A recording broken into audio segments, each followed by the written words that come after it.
अस्सलामुअलैकुम दोस्तों, सलाम एयर की तरफ से एक बहुत ही अच्छी खबर आई है।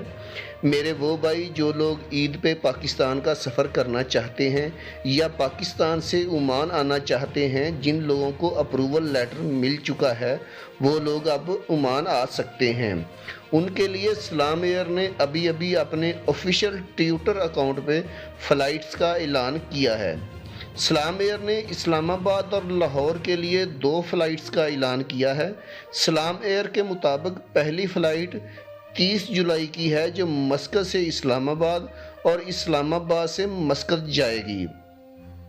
इसके बाद दोस्तों सलाम एयर की दूसरी फ़्लाइट जो है वो 2 अगस्त की है, जो कि मस्कत से लाहौर और लाहौर से मस्कत जाएगी। इसके साथ साथ सलाम एयर ने अपना नंबर भी दिया है ताकि आप लोग डायरेक्ट एयरलाइन से अपना टिकट बुक करवा सकें।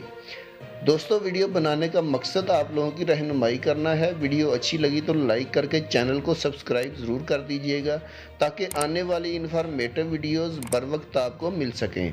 अल्लाह हाफिज़।